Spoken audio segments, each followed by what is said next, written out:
It landed in front of me with a soft thud, the cheap ceramic plate jarring against the expensive linen tablecloth. My eyes locked onto it. Sad, gray slices of turkey, clearly days old, huddled next to a congealed lump of stuffing. A single, wilted sprig of parsley lay defeated on the side, like a final, pathetic garnish on an insult. Cold leftovers. Served to me. At Thanksgiving dinner. My breath hitched, trapped somewhere between shock and fury. Around the table, laughter and conversation flowed, punctuated by the clinking of silverware against plates piled high with steaming, golden brown turkey, glistening cranberry sauce, fluffy mashed potatoes, everything you dream of for Thanksgiving.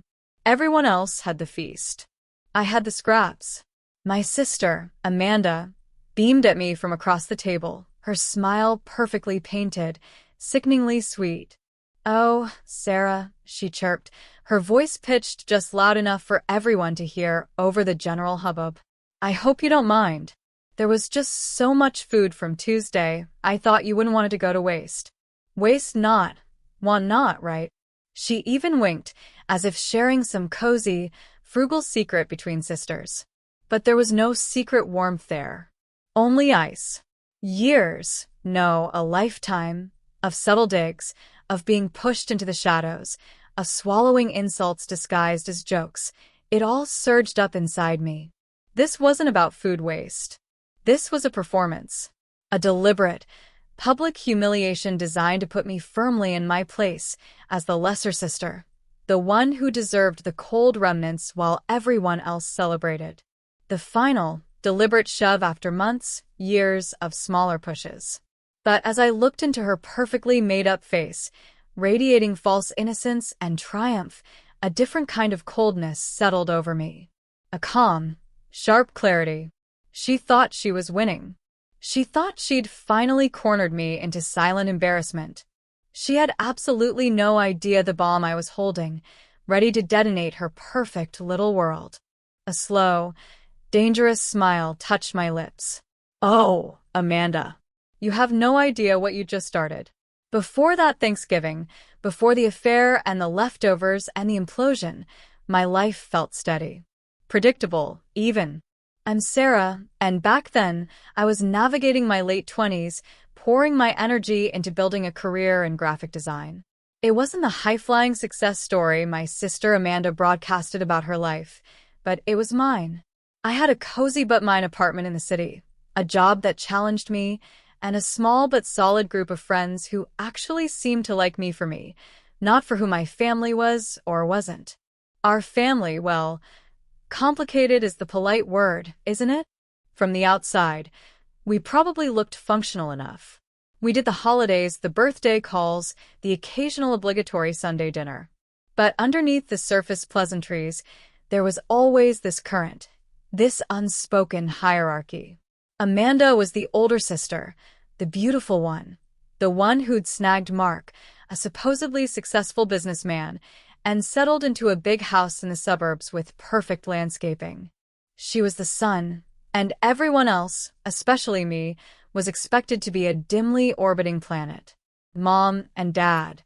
I think they loved me, but their pride and attention always seemed magnetically drawn to Amanda. Her life was the shiny object, the proof they'd done something right. Her house, her husband, her social calendar. It was all recounted with beaming smiles. My achievements, getting my degree, landing my first real design job, slowly building my portfolio, were met with a polite, "Oh, that's nice, dear," before the conversation inevitably swung back to Amanda's latest dinner party or Mark's bonus. It wasn't always overt. Often it was subtle.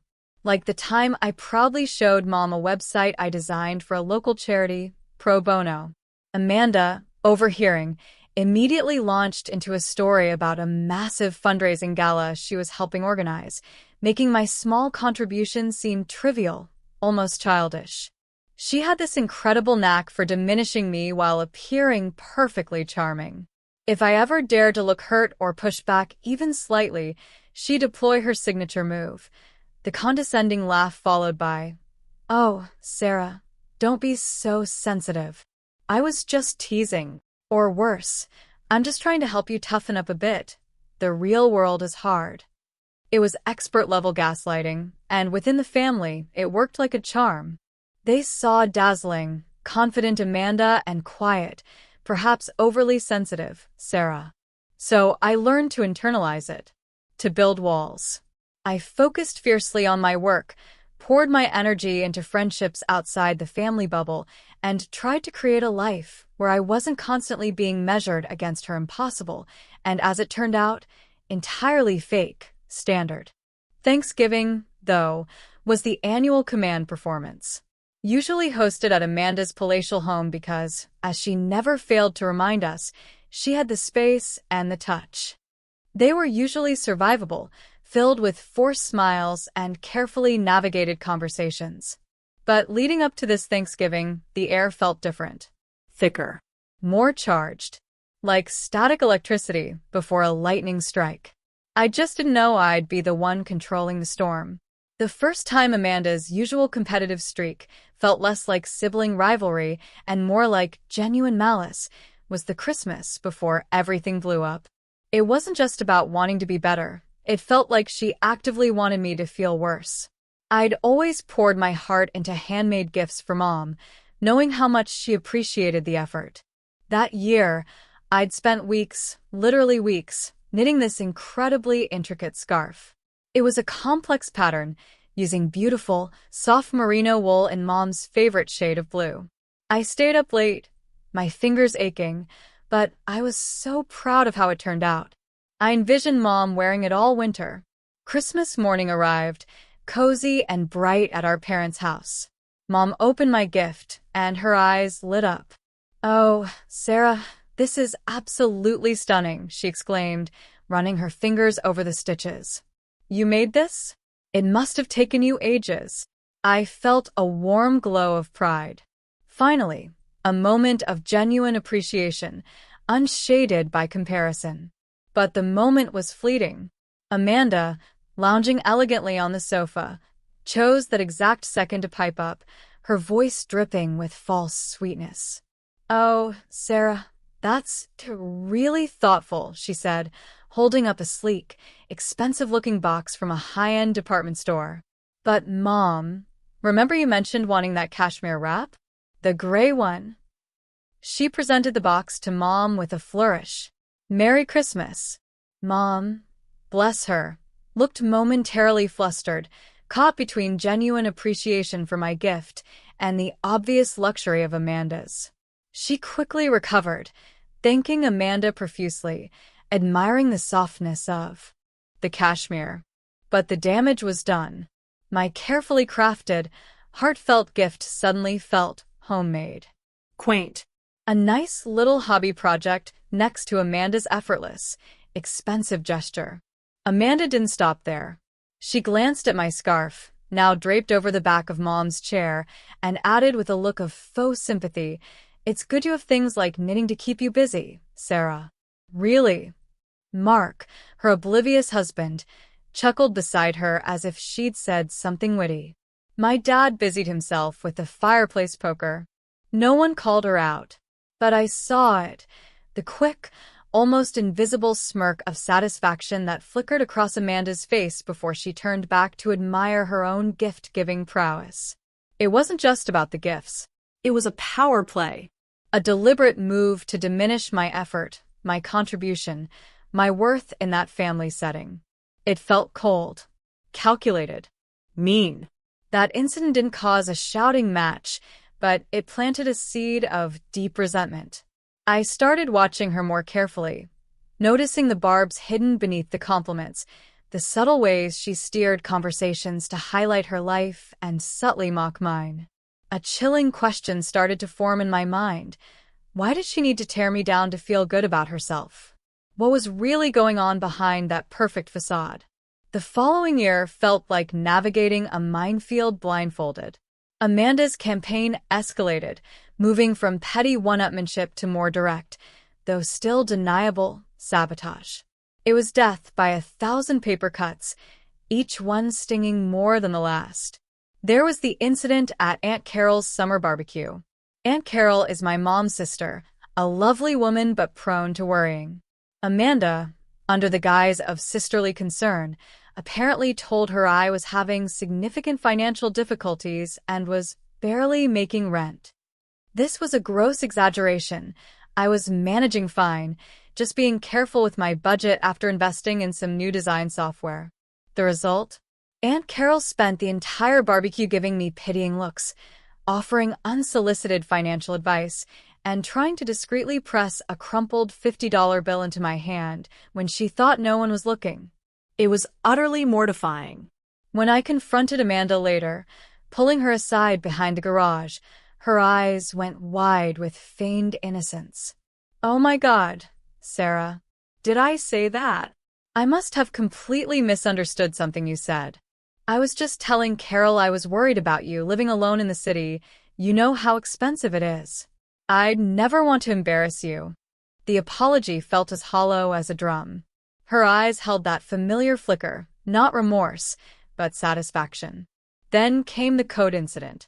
I have this amazing vintage coat, a deep emerald green wool with unique buttons, something I'd found after months of searching. It was one of my favorite possessions. Amanda, seeing it, gushed about how perfect it would be for a rustic chic weekend getaway she was planning with Mark.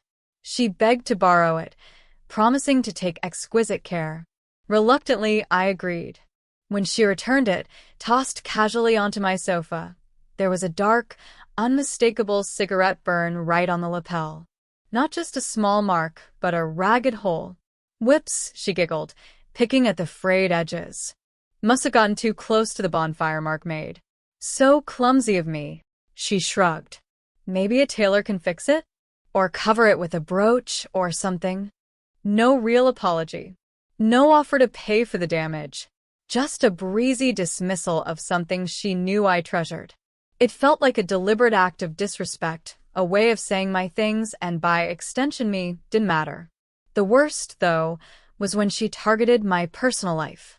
I had started dating Michael. He was kind, funny, smart, and for the first time in a long while, I felt genuinely hopeful about a relationship. Amanda met him only once, very briefly, when she happened to be at the same coffee shop. A few days later, my phone rang. It was Amanda, her voice laced with fake, syrupy concern. "Sarah, honey," she began, "I hate to be the one to tell you this, but Mark saw Michael out the other night, at that new bar downtown, and well, Mark said he seemed really friendly with some blonde woman. Like, too friendly. Mark felt really uncomfortable, got a weird vibe. He wasn't sure if he should say anything, but I told him I had to warn you. I just don't want you getting hurt again." My stomach turned to ice. Doubt, ugly and insidious, slithered into my mind. Michael had mentioned being out with colleagues, including female ones, but Amanda's description, the weird vibe, the specific warning, it preyed on my insecurities. I spent the next 3 days in a state of quiet agony. I became distant with Michael, second-guessing everything he said, analyzing his texts, searching for hidden meanings. The joy and hope I'd felt curdled into anxiety and suspicion. Finally, unable to bear it, I confronted Michael, my voice trembling.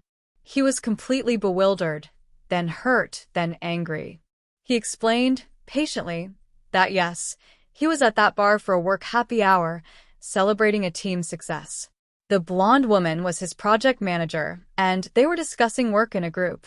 He even showed me photos from the night on his phone, group shots, people laughing, nothing remotely inappropriate. The relief was immense, but it was quickly followed by cold fury. Amanda had deliberately twisted an innocent situation, weaponizing Mark's supposed observation, which Mark later sheepishly admitted was just seeing Michael talking in a group from across the room, purely to destabilize my happiness. She wanted to poison something good in my life, simply because she could. That was a turning point. The coat, the rumors, they were hurtful. This felt different. This felt malicious. This was an active attempt to sabotage my emotional well-being. The last vestiges of sisterly obligation crumbled. I stopped taking her calls as often. I kept conversations short, superficial. The thought of spending Thanksgiving at her house filled me with a deep, visceral dread. I knew, somehow, she wouldn't be able to resist taking another shot at me. I just didn't know how low she would go, or how spectacularly it would backfire. The pressure had been building for months, but the event that truly pushed things into unforgivable territory happened about a month before that disastrous Thanksgiving. It was an attack aimed directly at the core of my independence and my pride, my career. I'd been working myself to the bone on a proposal for a huge potential client. Landing this account wouldn't just be a win for my firm, it would be transformative for me. It meant a likely promotion to senior designer, a substantial pay rise, and finally, undeniable proof that I could succeed spectacularly on my own merits, completely outside of Amanda's shadow. I lived and breathed this project for weeks, late nights fueled by coffee, weekends spent refining layouts, endless hours immersed in creative strategy. I was exhausted, stressed, but also exhilarated. I'd foolishly mentioned how crucial this pitch was during a brief phone call with Mom, knowing, in the back of my mind, that the information would inevitably filter through to Amanda. 2 weeks before the final presentation, I received a curt email summons from my boss, Martin.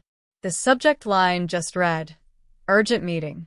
My stomach immediately clenched. Martin was usually pretty laid back, so urgent felt ominous. When I walked into his glass-walled office, he didn't meet my eyes right away, shuffling papers on his desk. He looked deeply uncomfortable. "Sarah," he began, finally looking up, his expression grave. "I received an anonymous email yesterday concerning your pitch for the Horizon account." My blood ran cold. I think I knew, even before he said another word. The email, he continued, choosing his words carefully, came from someone claiming to be a concerned colleague. It alleges that significant portions of your concept work have been plagiarized, lifted from another designer's online portfolio. He slid a printout across the desk. It was the anonymous email, complete with links supposedly proving the accusation. My heart felt like it stopped, then started hammering against my ribs. Plagiarized?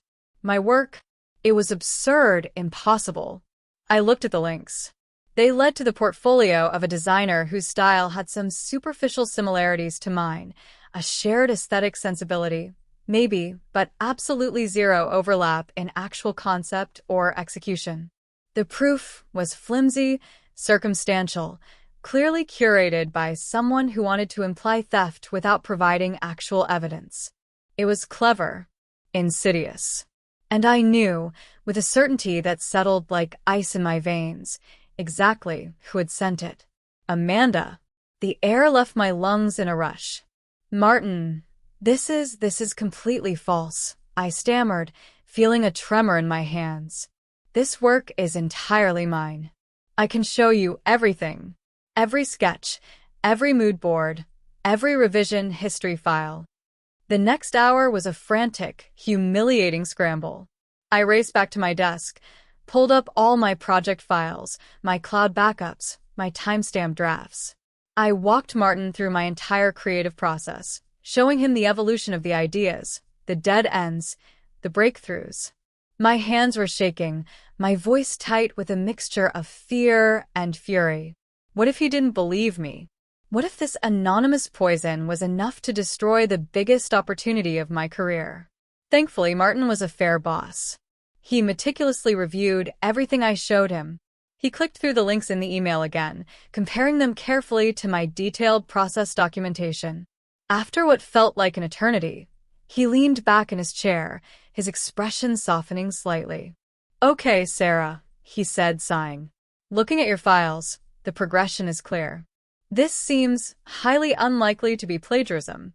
The email evidence is weak, bordering on nonsensical, if you understand design process." He looked genuinely troubled. "Frankly, this feels malicious. Like someone is trying to deliberately sabotage you." Relief washed over me so intensely I felt dizzy. But it was quickly followed by a wave of violation and cold anger. He believed me, yes. But the accusation had been made. The doubt had been planted, however briefly. My reputation within the firm, the trust I'd worked so hard to build, felt tarnished, even if only in the silence of an anonymous email. Martin apologized for having to put me through it, assuring me the matter was closed and he wouldn't hold it against me. But the damage felt deeper. That night, I couldn't work. I couldn't eat. I just sat in my apartment, staring blankly at the wall, the anonymous email's words echoing in my head. The sheer vindictiveness of it was staggering. Trying to ruin my career? To destroy the one area of my life where I felt truly capable and independent? It was a declaration of war. Any lingering shred of sisterly feeling, any residual hope for some kind of normal relationship, evaporated completely. It was replaced by something hard and cold. She had crossed a line from which there was no return. The upcoming Thanksgiving dinner, once a source of anxiety, now felt like something else entirely. An opportunity. A stage. And I suddenly felt a burning need to find my own leverage. She wanted to play dirty? Fine. Game on. The universe works in mysterious ways, sometimes delivering payback on a silver platter, or, in this case, revealing it through a cheap sidelight window next to a locked front door. The twist, the key that unlocked everything, came completely unexpectedly about a week before Thanksgiving. It wasn't the result of clever scheming on my part, just bizarre timing and Amanda's own carelessness. Amanda had called me earlier that day, her voice radiating false sweetness, asking me to drop off a large, specific ceramic serving platter she'd lent Mom months ago. Apparently, it was essential for her Thanksgiving tablescape, and she needed it back immediately. It was typical Amanda behavior, manufacturing urgency, making demands disguised as casual requests. Annoyed, but wanting to avoid a pre-holiday argument over a stupid dish, I agreed to swing by her house after work on Tuesday evening. I pulled up to her perfect house in the perfect suburb. Manicured lawn, tasteful seasonal decorations on the porch. Mark's expensive SUV was noticeably absent from the driveway, which wasn't unusual for a Tuesday evening. He often worked late or had client dinners. Clutching the heavy, awkward platter, I walked up the brick pathway and rang the doorbell. I waited, listened. Nothing. The house seemed quiet. I rang again, holding the button down a little longer this time. Still no answer. Sighing, irritated that she'd insisted I bring the dish immediately and then wasn't even home, I was about to just leave it on the doorstep. But then I heard it, faint voices from inside. Murmuring, laughter. Definitely someone home. Why wasn't she answering the door? Curiosity, mixed with annoyance, got the better of me. I stepped sideways and peered through the narrow, frosted glass, sidelight panel next to the front door. The angle was awkward, offering only a limited view down the main hallway towards the living room. And then I saw them. My breath caught in my throat, sharp and painful. It was Amanda, all right. But she wasn't alone. She was locked in a passionate embrace with a man who was most definitely not her husband, Mark. They were pressed against the hallway wall, kissing deeply, his hands tangled in her hair, hers wrapped around his neck. It wasn't a friendly peck or a fleeting moment. It was raw, intimate, radiating a desperate, clandestine energy. My mind struggled to process the image. Disbelief warred with a sickening lurch of recognition. I knew the man. It was Brian. Brian, Mark's best friend since college. His business partner. The man who, along with his wife Jennifer, regularly came over for barbecues and dinner parties. Brian, who always acted like the perfect family friend. A wave of dizziness and nausea washed over me. The heavy platter suddenly felt like it weighed 1,000 pounds. An affair. My sister, Amanda, Mrs. Perfect, the queen of judgment, the one who constantly critiqued my life choices and relationships, was cheating on her husband. With his best friend. The sheer, staggering hypocrisy of it knocked the wind out of me. All her subtle digs, her manufactured concerns about my struggles, her attempt to sabotage my career, suddenly it all clicked into place with horrible clarity. Was her relentless focus on my flaws just a way to deflect attention from the massive secret she was hiding? To project her own insecurities and deceptions onto me? They broke apart, whispering urgently. Brian cast a quick, nervous glance towards the front windows, his face tight with anxiety, before Amanda tugged him further down the hall, deeper into the house, out of my narrow line of sight. I stumbled back from the window, my heart pounding against my ribs like a trapped bird. My mind raced. What should I do? Knock again? Confront her right then and there? Smash the stupid platter on her perfect brick pathway? But as the initial shock subsided, a different feeling began to crystallize. A cold, hard calculation.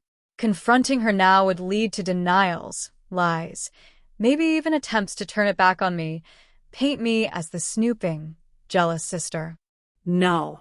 This knowledge, this was power. Real power. After everything she had put me through, the years of belittling, the lies, the malicious attempt to ruin my career, she didn't deserve a quiet confrontation. She didn't deserve the chance to spin the narrative. She deserved to be exposed. Utterly and completely.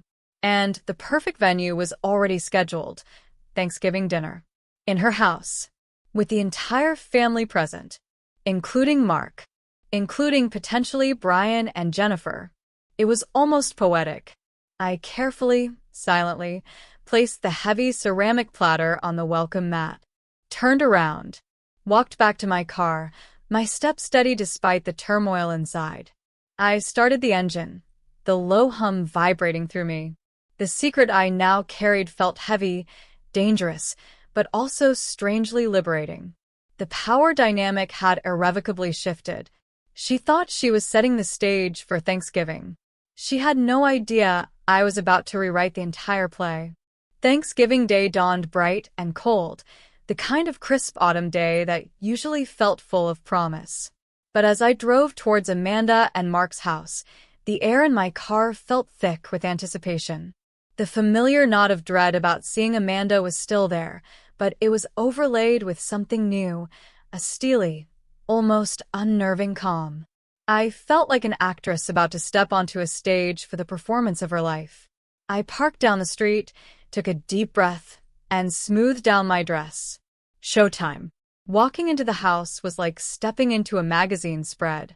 Everything was aggressively perfect. The scent of roasting turkey, cinnamon, and something warm and apple-pie filled the air. Music played softly.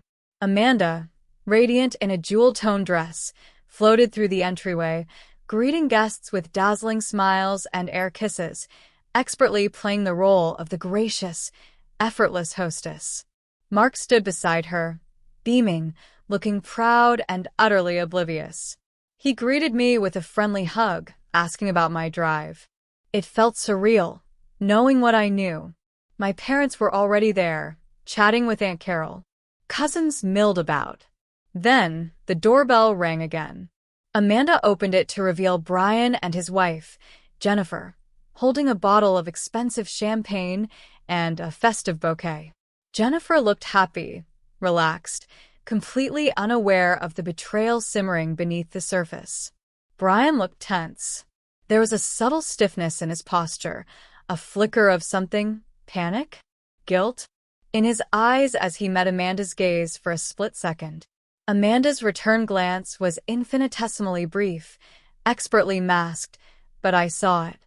That tiny spark of shared conspiracy, quickly extinguished. My stomach tightened. He had actually shown up. The sheer audacity was breathtaking. We moved into the living room for appetizers. Amanda directed the conversation, effortlessly weaving together stories that highlighted her perfect life, Mark's latest business trip, he's just so in demand, her charity committee successes, a planned ski trip to Aspen. She made sure to loop me in with a pointed comment.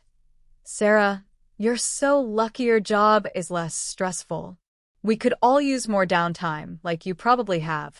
I just offered a tight smile, took a large sip of my wine, and let the comment hang there, refusing to take the bait. I caught Brian watching me for a moment, a flicker of unease in his expression, before quickly looking away. Finally, Amanda announced dinner was ready. We all migrated to the dining room, a symphony of polished wood, sparkling crystal, and autumnal flower arrangements. Candles cast a warm glow. It was aggressively, suffocatingly perfect. Assigned seating, of course. I found my place cards situated strategically halfway down the table, neither at the head nor completely banished, but definitely not in a position of honor. Amanda and Mark brought out the main courses to oohs and ahs. The turkey was magnificent, bronzed and glistening. Side dishes steamed invitingly. Creamy mashed potatoes, rich gravy, vibrant green bean casserole, sweet potato soufflé topped with toasted pecans. Plates began circulating, passed family style down the long table. People laughed, chatted, piled their plates high. The festive cheer felt almost deafeningly false to me. And then it happened. Instead of passing the serving dishes to me, Amanda herself stood up. She picked up my empty dinner plate with a flourish. Her heels clicked sharply on the polished hardwood floor as she walked around the table towards where the previous night's dinner remnants were presumably stored. A moment later, she returned, holding my plate out in front of her. She placed it before me with that same saccharine smile I'd come to despise. The plate held the sad, gray slices of day-old turkey, the congealed stuffing, the wilted parsley. Cold, unappetizing, an undeniable statement. "Oh, Sarah," she chirped, her voice carrying clearly across the sudden lull in conversation. Everyone looked. "I hope you don't mind. There was just so much food from Tuesday. I thought you wouldn't want it to go to waste."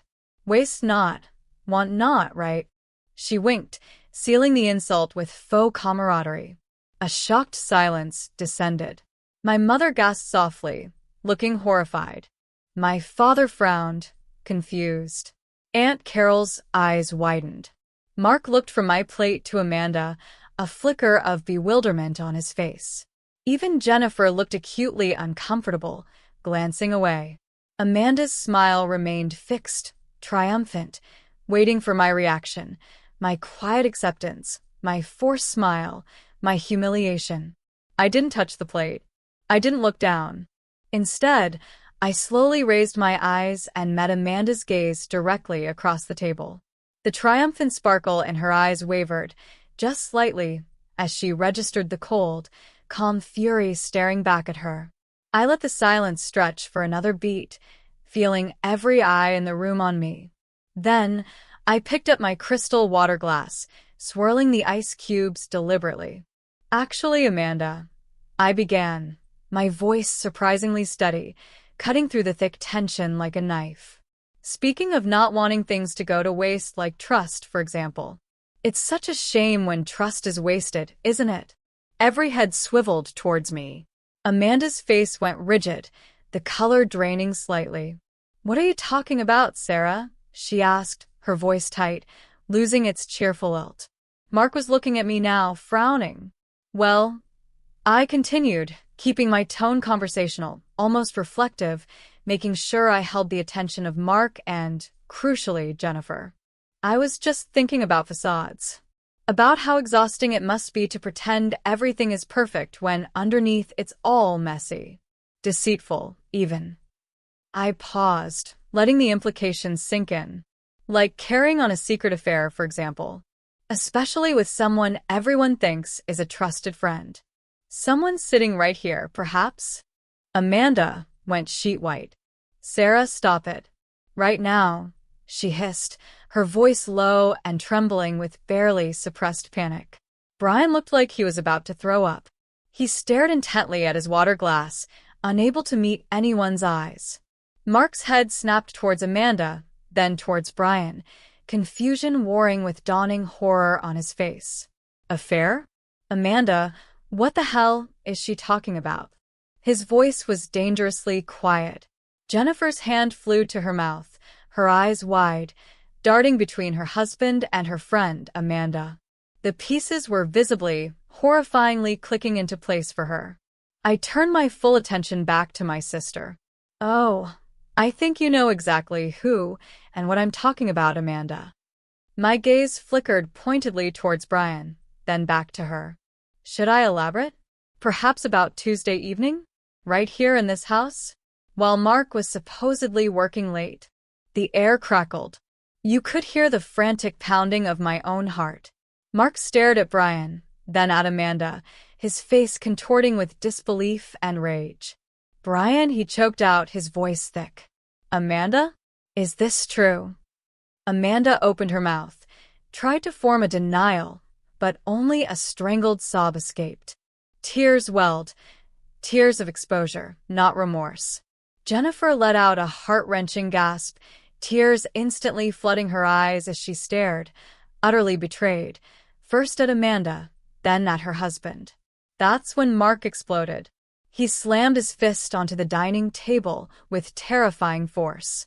Silverware jumped, a glass overturned.